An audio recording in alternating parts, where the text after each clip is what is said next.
Are we doing this? Are we Boom. doing it, We Az? are doing it. We're doing it. We're doing it. Do it. Do it, Jay.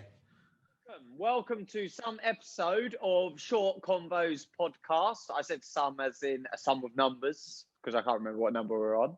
We're on a Remember? bit of a milestone. We're on episode 30 today, I Oh, believe. wow. Episode 30. 30. We are. And We are. I am JC, Warrior of Light Cashman, with me. And as Miralai, and though we can't see it, everyone can look around if you're on YouTube and see our lovely new overlay layout thing. We're putting some time and energy into making this thing look pretty. So It's look lovely at and how new. pretty it is. It's Looks lovely and new. nice. Talking of Thanks for looking that. pretty, how are we doing? Yeah, doing good, thank you, Az. Well, how could I sum up how I am in the word right now? Bewildered. I think that might be the right word. I'm not confused, or bewildered maybe means I just feel like we're living in a little bit of a bizarre bubble at the moment. Yeah, for And sure. I know we said whenever we mention martial arts, we'll hit the gong. I think we should have a whistle for COVID, I'll as get in it for oi. next time. So we have like a whistle for COVID, and I don't want to talk about COVID. I'm bored to death of it now.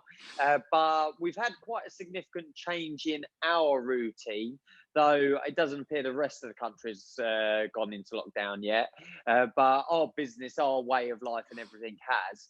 And I don't know how you found it, or if you found it this way, but it's as though I'm chasing myself to, I've got to put something online because all of what we're doing is done online now. It's like, I've got to put something online. I've got to, and I feel like I'm racing about online a bit unnecessarily.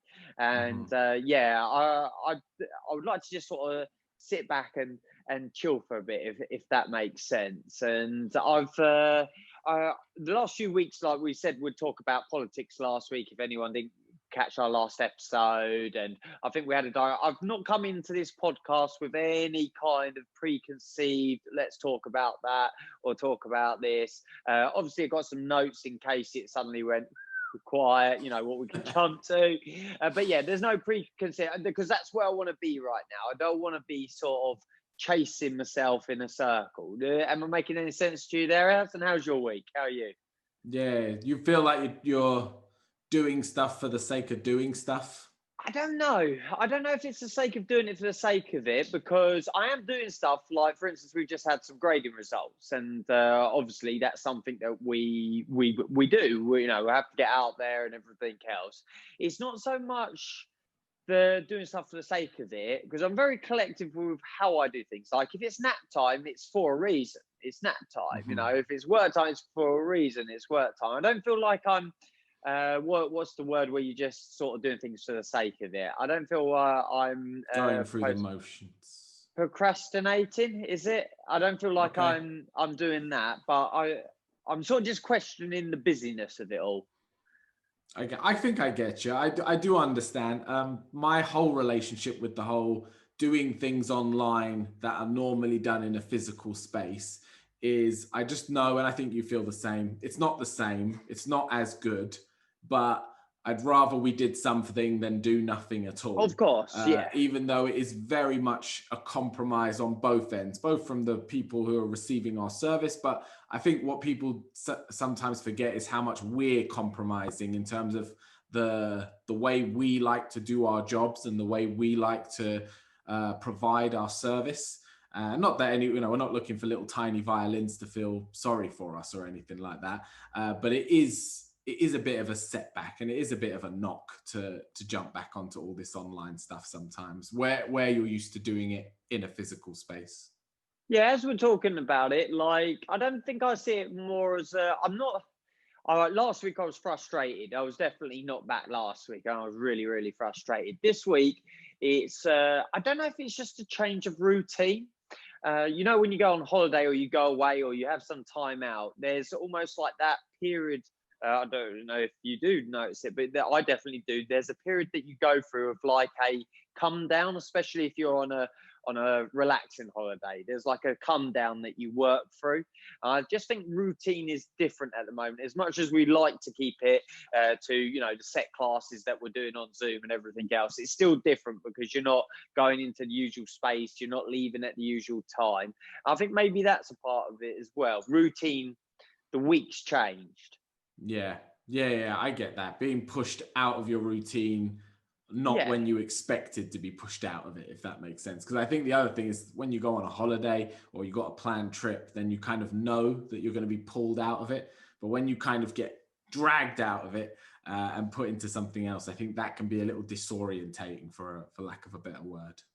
But do you get that when you go away? Like, it's making me thinking of a few things Holiday now. blues, I think, is what you're describing. When you're That's on the term holiday, I've heard. when you go on holiday. Oh, okay. So, As so in the like, first few days of having to detach from your routine and the way you are and the way you operate. last year or the year before, I can't remember when it was now, but we went away. I just remember a good holiday. We went away and it's routine. I can, like, Lauren knows, I will say, well, I'm just working through it. You know, first day, it's all arrivals. It's all like departures, you know, moving stuff around. You get in the house and it's like, oh, you just want to chill. Then the next day, it's get up, get supplies and everything. And then usually by the second day, that end day, it's like, I'm very disciplined unless there's an emergency or something that I'm expecting or something like that. I don't have my phone on or devices. I disconnect. I leave things in a way that I don't need to be there.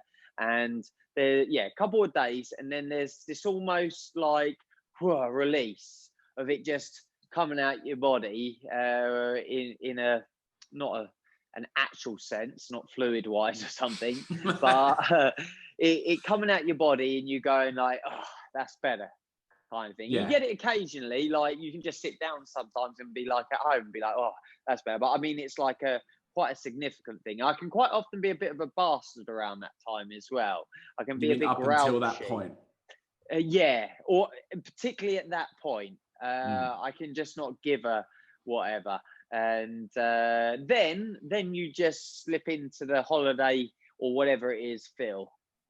Is that what you feel like you're kind of in, but not on a holiday? Yeah, in a different kind of way. I just feel like it's a change of routine, and yeah, and it's like, oh, I should be doing something. I've got to be doing something, but it's like you don't actually need to do any more than you're doing successfully at the moment, kind of feeling. Yes. Yeah, I think that's it. I think that's it. Should we just rewind the start of this podcast and I'll just say that bit there? Sometimes we have to just go through the process and figure out what we're even trying to say. So I Yeah. think people can relate to feeling away and not actually having the words to describe exactly how they're feeling. So Yeah. I think we've just lived that out for anyone. If you There relate you to go. that, let us know.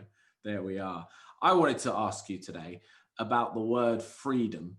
And this is Okay. only because you actually mentioned this word a few days, and it's had my little brain ticking over about it ever since. I mentioned it. You mentioned it, yeah. So this was in your frustrated week, and I think Okay. we were on a group chat of some kind, and you said you were questioning to a Okay. certain Yeah. extent your sense of freedom because of the restrictions and everything. Again, we won't bring it round to that, but I've been thinking about like what it means to be free. And what like our idea of freedom is, because obviously we don't want to be free to the extent where everyone just goes around purging and slicing off each other's heads and all the rest of it. But on the other side of that, we don't want to be this like pseudo freedom. What's that film? Is it with Jim Carrey where he's like living in a TV show and he doesn't know it? Yeah. The Truman Show? Truman Show. That's it. Yeah, we didn't mention that one on our movies, did we? We didn't know. Or the Matrix, like this world where you're free, but you're not really free. And I don't know if that's what we've kind of shifted to a little recently. It just had me thinking. I just wanted to get your 2 cents on your idea of freedom. Freedom. As someone who I would consider to be a free spirit, and I'm sure you've been described that way before. I'll take that as a compliment. Thank you. It's intended as one. Thank you. Well, when you very first said freedom, I just thought, when did I watch Braveheart last? That's what that is freedom. That's why initially is that what he said, isn't it? Yeah, that's what initially comes to mind. But then you retract back to last week when whatever conversation, whoever that was, we were with, and I was talking about it. And I think in that context, I'm talking about almost being shackled to not do what you want to do. So I feel, and I think I've mentioned this before, I think I live by a code, shall we say, a teaching from my dad, which is live your life how you want to live it, as long as it's not negative, that word, affecting others.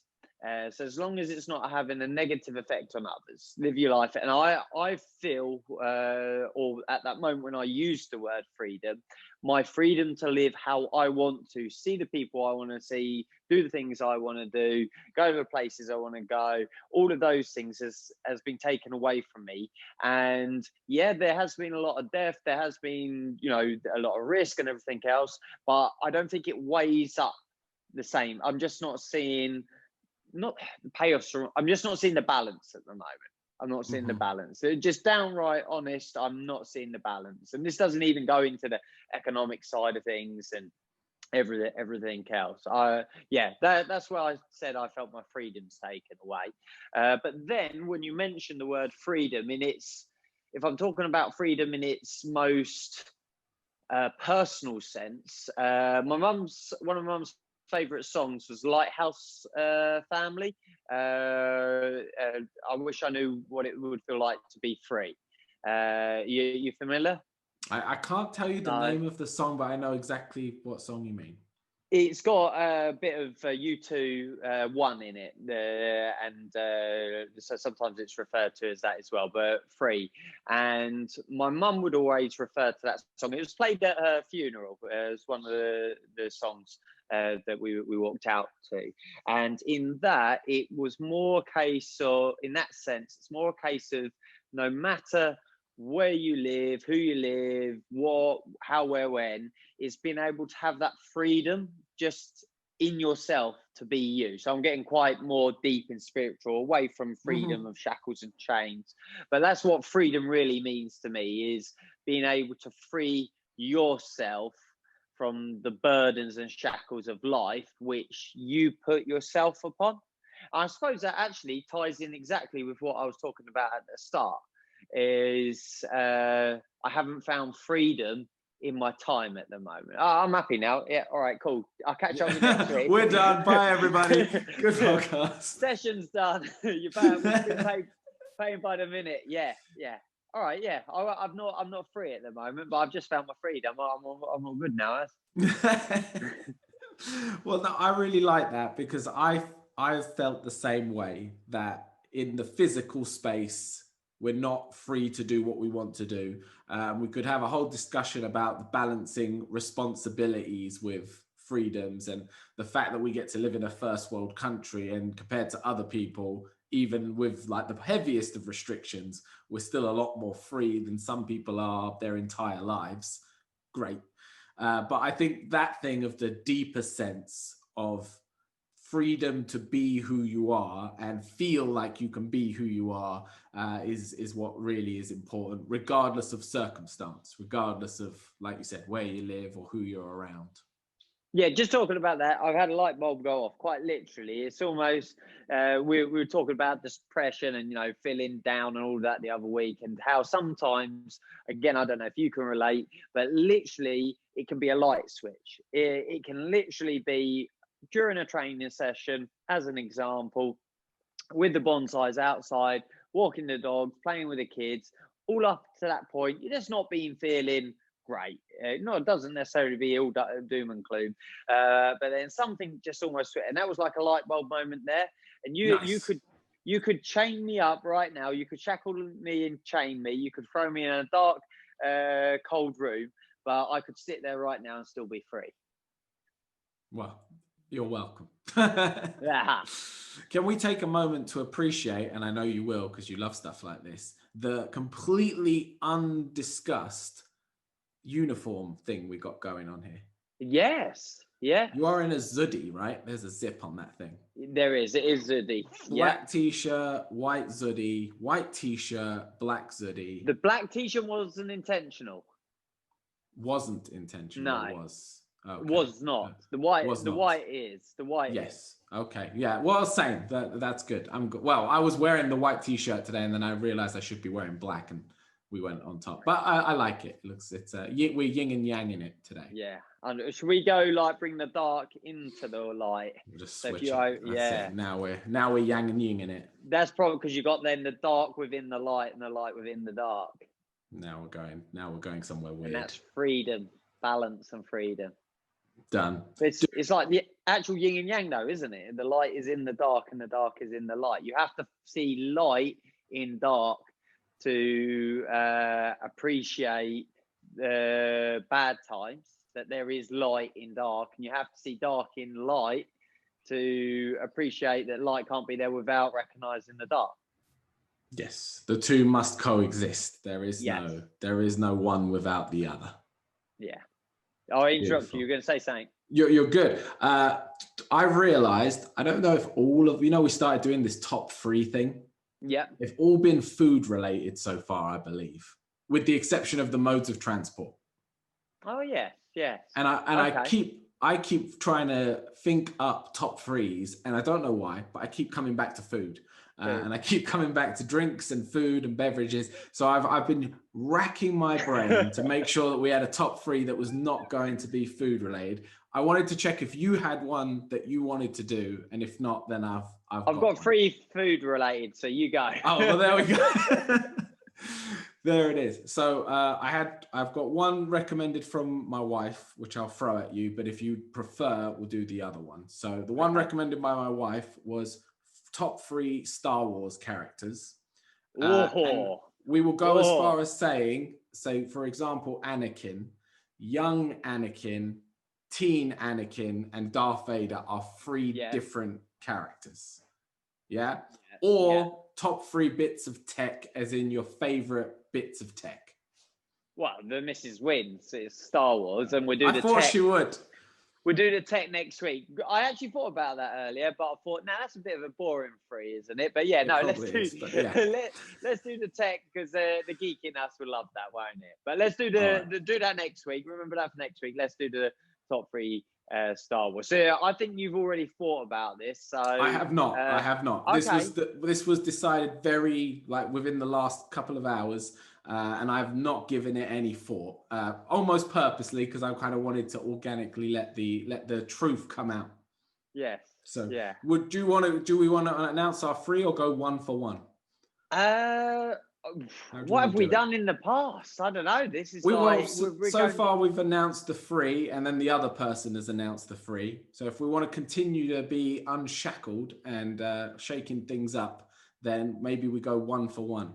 Yeah, and are we going in numeric order as in bronze to gold, or are we just giving it a level of 3 and we can't mention any more? Or because I think we've been going bronze, silver, gold, haven't we? Or reverse? I could do either, but let's not do bronze, silver, gold. Okay, so let's just do 3. To upset the Star Wars nerd community. Yeah, let's just have 3. Okay, can we mention others that haven't made the top 3? Honorable mentions are allowed, yes, for sure. Okay. Would you like me to start? Yeah. As your good wife brought this to the convo, then you start. So, of all the Obi-Wans, and I count there to be, I don't know about you, I think there's 4 Obi-Wans in my mind. Well, let's go for it. Old Ben. There is, older Ewan McGregor. Well, let's go and release. Bearded McGregor. Let's go and release. So let's go. Oh, you had 3 there. I thought you were repeating. So my bad. No. Go through them again. Old Ben. Yeah. Old Ewan McGregor. Yeah. Bearded Ewan McGregor. Yeah. Young Ewan McGregor, shall we call him? Or clean shaven Ewan McGregor. Yeah, Phantom Menace. Padawan McGregor. Yeah, that'd be right. And is there another? You're going to have to say Obi-Wan from the not Rebels, the other one, the Clone Wars, Clone Wars, the animated Obi-Wan. Okay, of all of these, if I was to pick a favorite, it would be bearded McGregor, as in, I guess, episode 3. We're talking. Okay, Attack of the Clones. 3/2, when he was starting to go into the master role, but still relatively new to it and struggling to figure out what to do with Anakin as he was struggling with the thing. I found that character and that situation really interesting. And I don't know if it's being, and at the time it certainly was, being a young martial arts instructor and getting to grips with being in that position and teaching. I was going to ask why, actually, and obviously you've just answered it. And I can really see that. I can really relate to that. Yeah, excellent. I like Hit that. me. Okay, well, I'm going to go Skywalker, Luke Skywalker. Okay, And we've got loads of these. Yeah, for similar reasons. Should we try and count? Nah, let's not bother. You pick. Tell me your favorite one. My favorite Luke Skywalker is green lightsaber. Luke Skywalker. Partly because out of all of the Star Wars films and series and everything, my favorite scene is, I think it starts or it's involved with it, the Millennium Falcon. It's when they're flying towards the Death Star. We're in Return of the Jedi, and they realize that it's a trap. And he says, it's a trap. And they pull up, and as they turn out, all the TIE fighters are coming from all the Star Destroyers. And then Luke's standing there looking out the galaxy, it all happening. And the Emperor's like, you are doomed, or whatever word he says. And Luke looks to go grab his lightsaber to strike him down. And the Emperor's like, yes, go to hate and everything. And I can just really relate to that. Like I kind of relate as myself in that kind of thing, that I could have quite easily at times turned to the dark side, but have always chosen the light. I just think the green lightsaber and the fact that he's got a robot hand in a glove. I've got a little thing about gloves, so I'm going to wear my gloves next week. And he's green lightsaber. That's my favorite Luke. Again, kind of relating, putting myself in there. And I think that's a big thing with the Star Wars, isn't it? Is the relation of characters and all of that. And also, his dad went mental, my dad went mental. It's all kind of related, isn't it? It's basically the same. Yeah. I got a Wookiee. Yeah. That's great. My second choice is going to have to be, and I won't give it to one of them, but Mace Windu in general. I thought he was a very welcome addition to the Star Wars universe. I love the story about how he ended up with the purple lightsaber. I don't know. Tell me. Tell me. This. So the story. This is. I don't know if it will ruin it for you, but I really. I'm listening. I'm going to get a book. Listen, I'm listening. Okay. The purple lightsaber purely came from Samuel Jackson's ego. Yes, the reason he had a purple lightsaber, was purely because he didn't want to look like everyone else, and it was particularly because of episode 2, with the big battle where they were all going in together. He wanted it in the big widescreen shot to be able to point and go, "That's me," with the purple lightsaber. And I like that because I like the idea that the Star Wars lore, which is something that like the fans really grip to and are very serious about, and it's like it's a religion and all the rest of it, could be manipulated by just this guy going, but I want a purple one. Are you a big Samuel Jackson fan, or yes. So is that partly playing into it? That's definitely a big part of it. But I think that for me, the thing was that he could, or that anyone, I think really what it was that Star Wars wasn't taking itself too seriously, even though it's such a like biblical, big, massive thing. The fact that it still can have fun with itself and in its production, that I really enjoyed that. It kind of keeps it, because at the end of the day, it's for the youth, is it? It's for young people, even though we're not young anymore and we've all grown up and we're still loving it. But that for me was a very cool part of it. Yeah, Cool. I went up and got this book. I don't know if you can see it too well. For those on the audio version, The Jedi Path.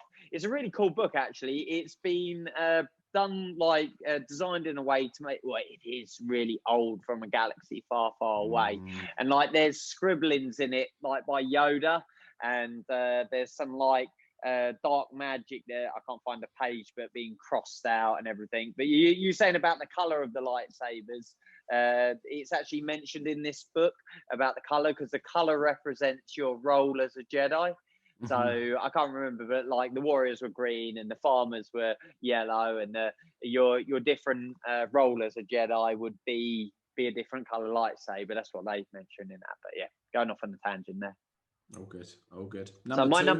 My number two, in no numerical or ascending order, is I know a lot of people, like my brother was a big fan, or is a big fan of Boba Fett. And I don't know if you ever noticed, but on my camper key ring, I've got a little Lego Boba Fett. And that's kind of in honor of that. But so I like Boba Fett, but I'm really loving it. It's almost too soon to call it. That's why I brought up Boba Fett as well. But I'm really loving the new Mandalorian Mando character. I can't remember the character. Are you up to date with season 1? You've not watched any yet. I've started, but I'm not up to date. So spoiler free, please. Spoiler free then. So the girls, Daisy actually, Poppy and I. Poppy's great. She's like 5. Dropped off at school today, and there's like a routine to the whole COVID safe thing, and we cuddle each other. She goes in, as she walks in, she stops and looks at me and goes, "This is the way." And it goes on. So that's her latest thing. And yeah, get back to her. I just really love the Mando character. I'm really. He's really drawn me in. I'm loving the whole Mandalorian thing, and the way that he's behaving, and he's Creed, and yeah, the cool shiny art. I'm just loving that. So I want to bring in some new, because I just think they're doing a really great job with that. And I get I'm a subscriber to a Star Wars magazine that I read, and they've been talking about how much effort's been put into it, and you can just see it. So the little child, you've got that far, haven't you? You've watched the first episode. The little child, he's not CGI'd. He's an actual robot, obviously not a proper little Yoda, but an actual robot. He's a real thing on screen. They wanted to make sure they were, yeah. So my second, Mando. Like it. I feel like the third one has to come from the dark side for our balance of equation and all the rest of it. But I'm a little bit torn, because if I pick this one, then all 3 of my picks are from the prequels, and that means that I'm the most BS Star Wars fan in the world. But didn't you grow up in that era, as in you were a child? I did. So that I think that's allowed.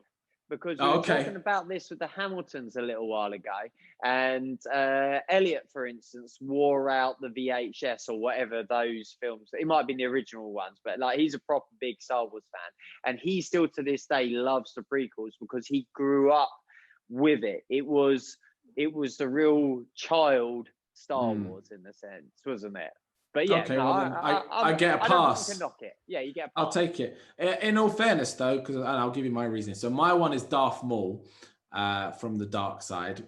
Yes, from the prequel, but actually mostly from the Clone Wars and from the animated series, because they bring him back and they kind of let him return, and then his brother comes, and it all goes off, and they really flesh out that character, and they really explore the whole dynamic of the Sith, and especially when the whole cutthroatness of there only being 2, and what happens if one of them dies but doesn't really die, and then suddenly there's kind of 2 and a bit, and that whole thing, I just found it really fascinating.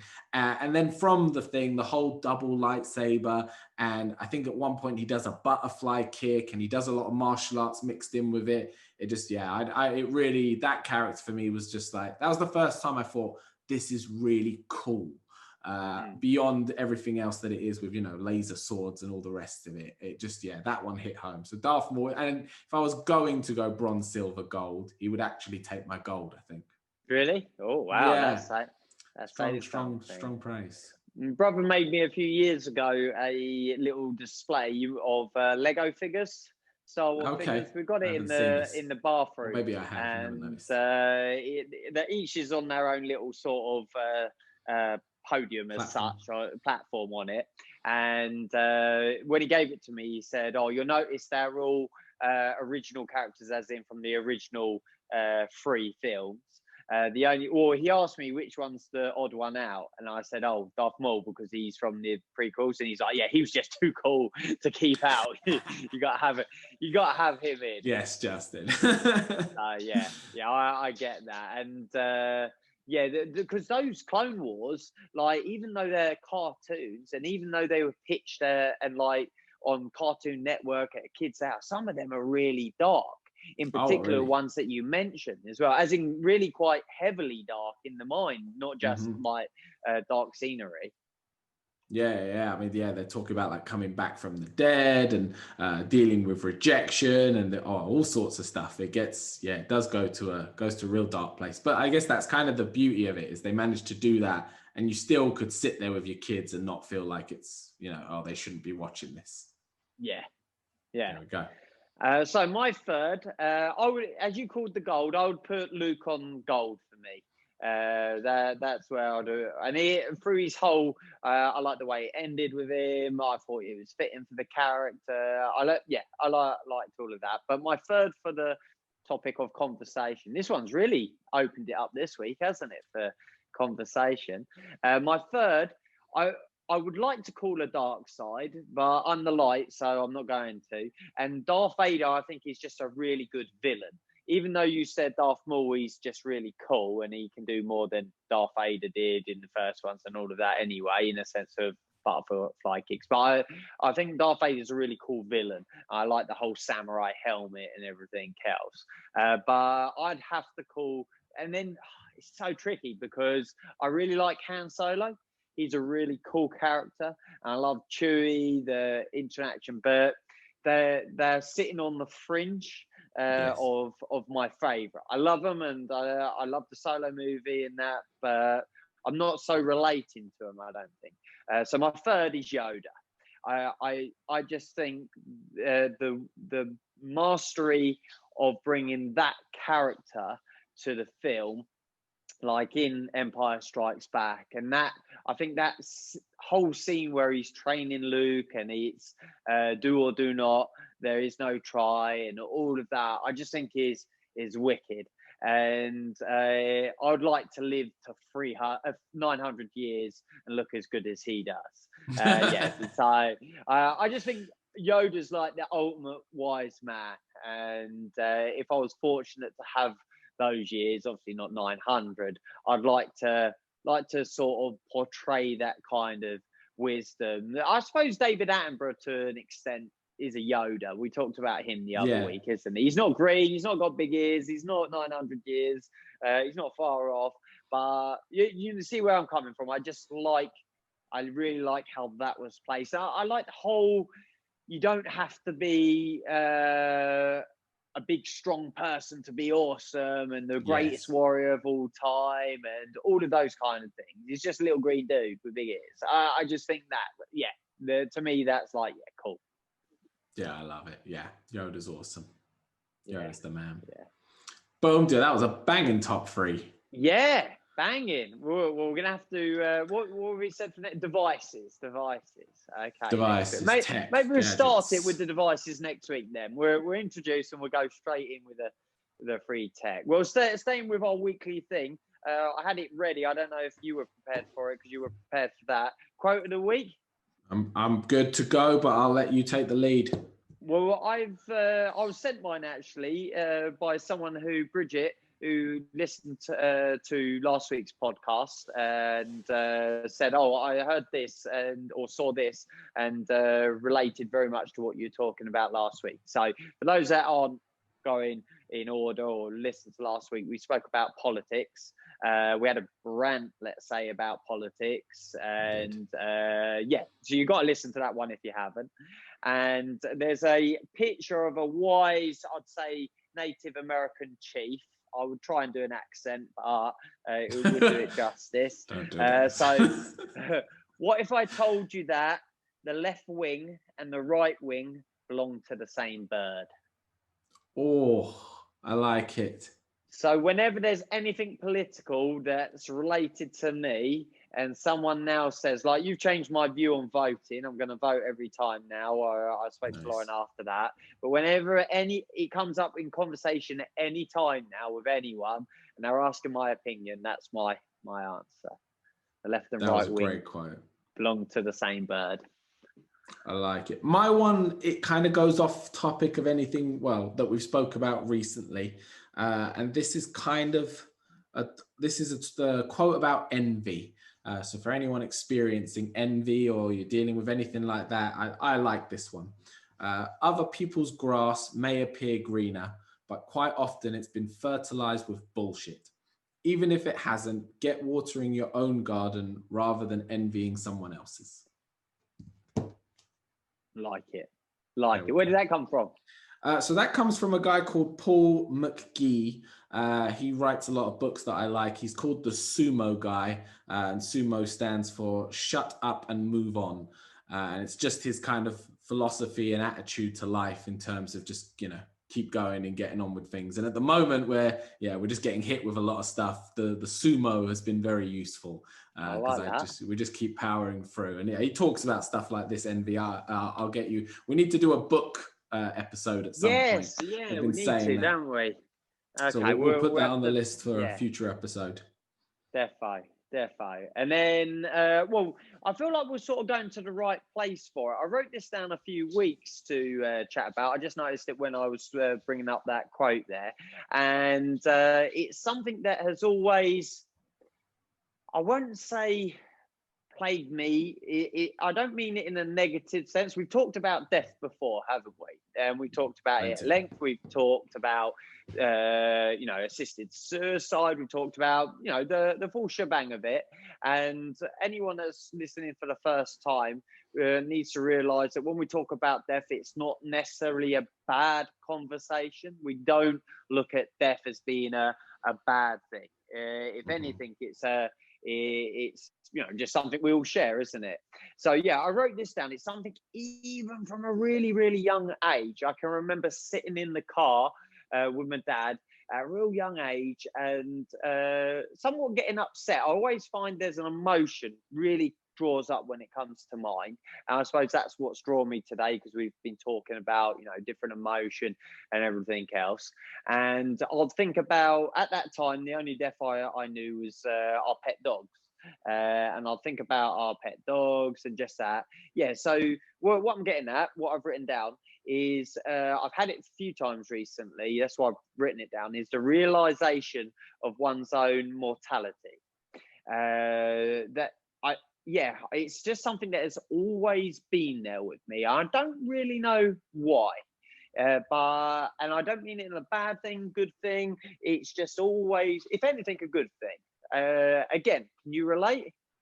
Yeah, big time there. So I'm going to do a second quote if it's all right.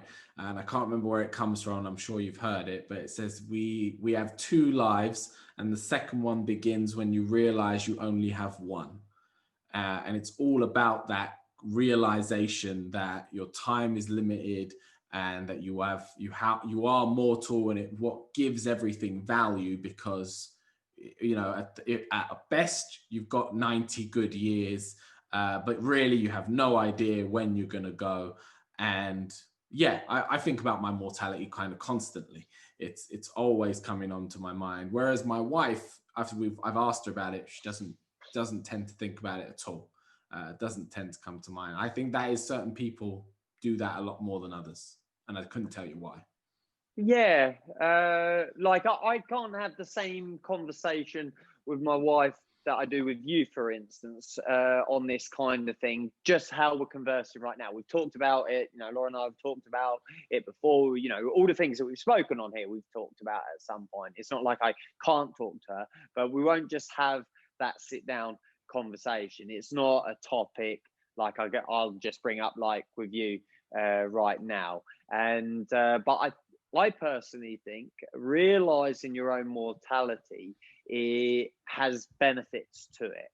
I think it makes you question things that others wouldn't question, or the why are you doing that to yourself, to others, or that kind of thing in a positive light. And yeah, I think the realization of your own mortality isn't something to be scared of.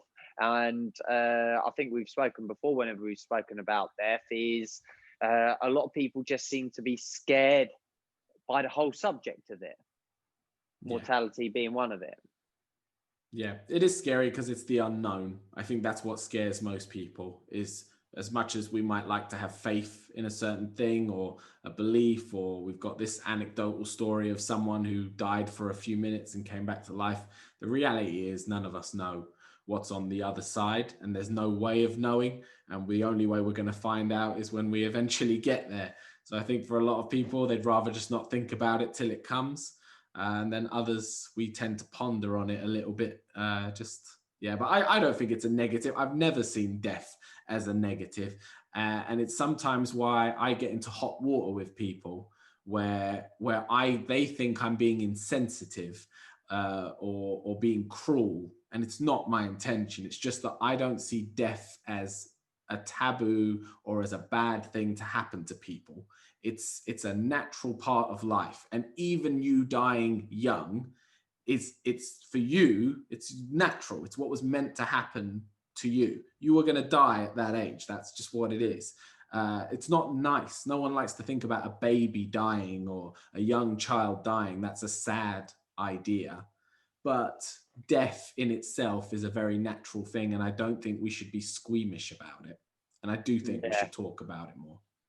Yeah, definitely. It's I think the only place that I've really related to it in its sense of how I'm trying to talk it now is like in films. And there's quite a few films that touch on it, and this like war films are really great for it, you know, putting you on that edge, that brink of, you know, people losing lives, or like series like Band of Brothers and all of that, and that real realization of mortality, you know, because I think people at times, and what I look at to think that it's not a great way of thinking, the priorities seem really wrong at times. And it's like, for instance, today I was driving and someone was racing and past us at a speed that they shouldn't have been, and, you know, taking complete unnecessary risks, not with their own life, but other people's life. And it's like, they're probably in a rush to get somewhere. If they didn't get there, they were probably going to lose, you know, whatever job or whatever else was that they had to get there.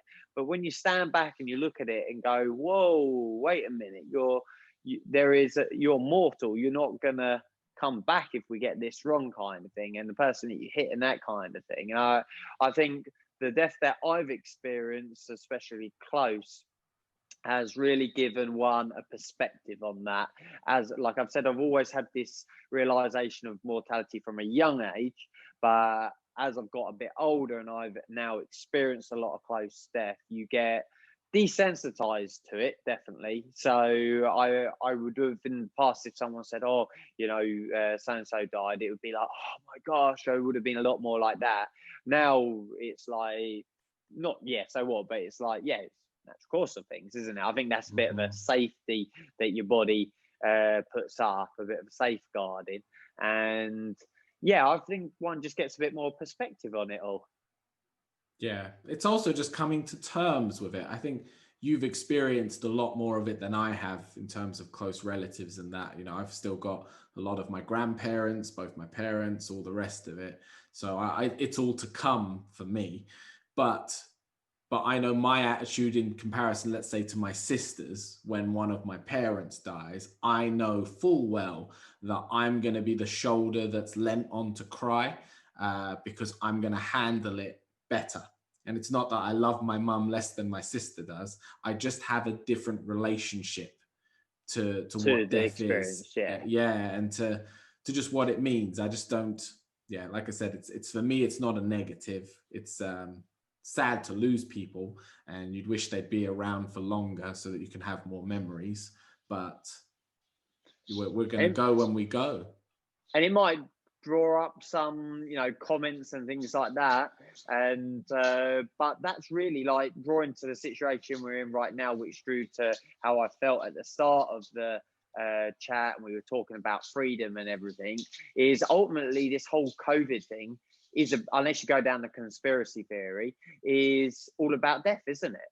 At the end of the day, it's preserving life. And it's like, at what cost? And you know, we're opening a whole nother convo there, aren't we? Yeah, that's a convo for another week, I think. But Yeah. but exactly that is, and I guess that's why sometimes our thing of saying, you know, sometimes I don't like to say it because I know it upsets people, and I never intend to upset people. But to have the opinion that nature should be allowed to run its course and people should be allowed to die, and we shouldn't always default to stopping death and that being the number one priority at the expense of everything else. If we can stop people dying, then everything is going to be okay. I don't agree with that.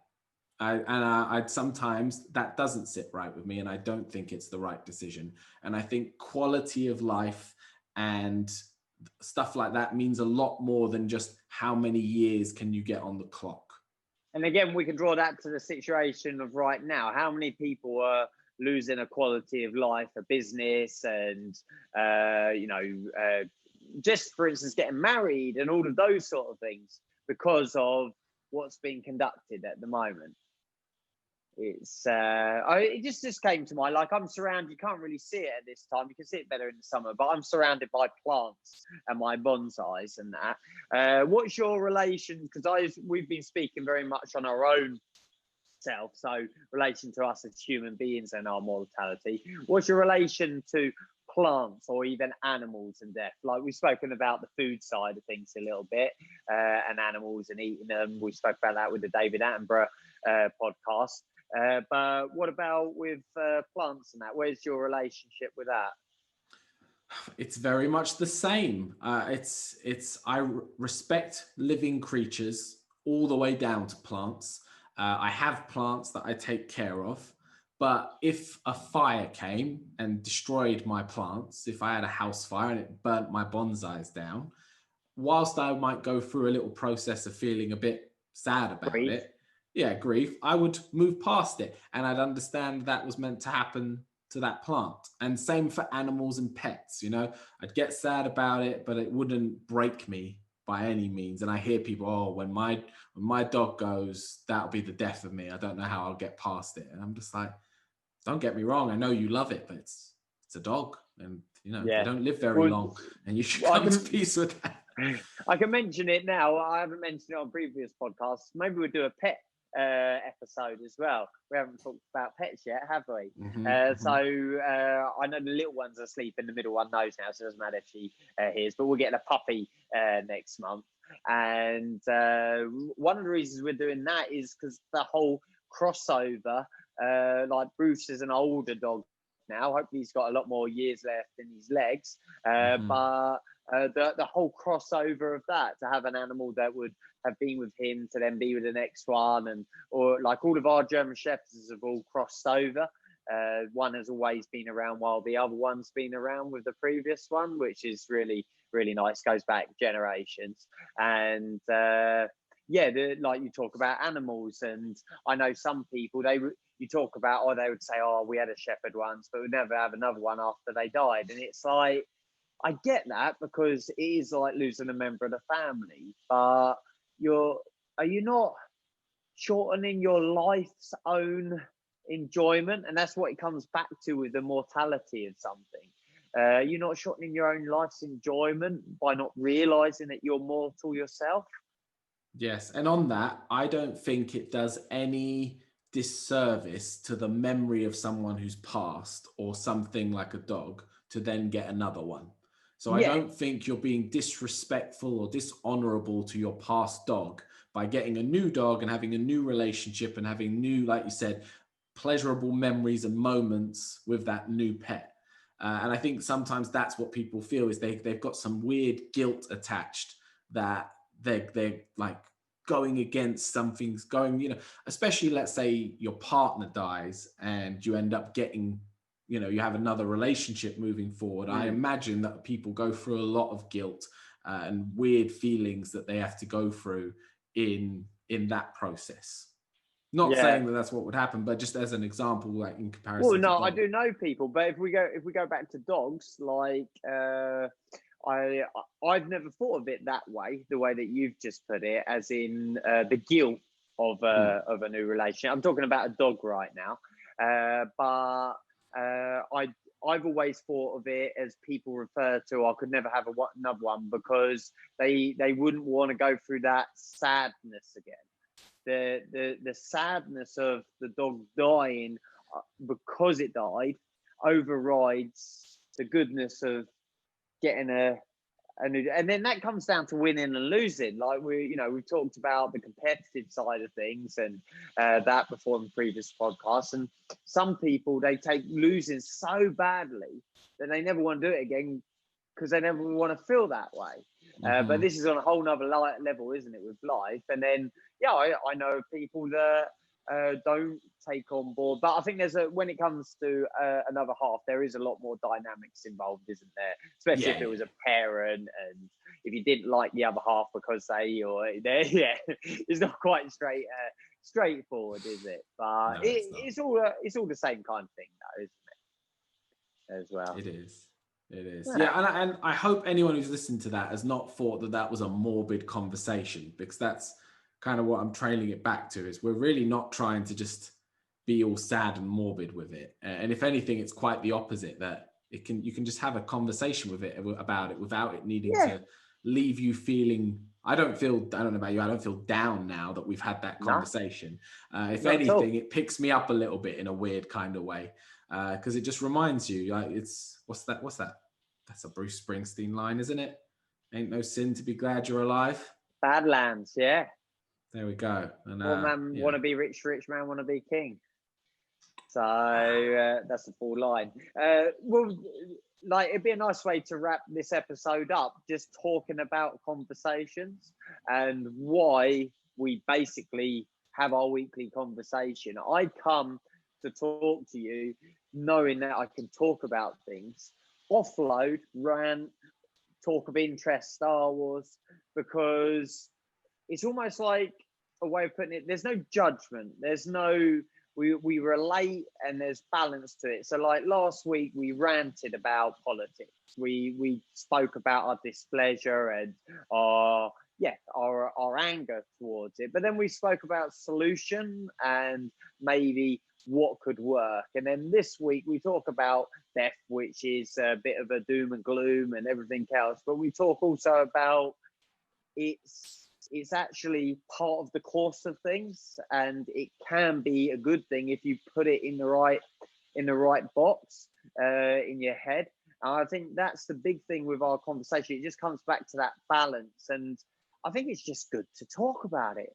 It's just good to have those chats. Yeah, massively. For me, it's like a kid in a sandbox with a bunch of toys. You get to play with certain topics. You get to talk about death, and there's no consequence to us having the conversation, but you get to go down those routes and see how it makes you feel and question it and get someone else's view and opinion on it. And then I think you just leave with a just broader perspective. I think talking is one of the most important and valuable things that we get to do. And I get like massive benefit from it, and I think we should all just do it more. And our weekly chats are some of my favorite conversations that we have, and I'm glad that we get to now, we share them and we don't feel anything about, like, these podcasts are very unedited.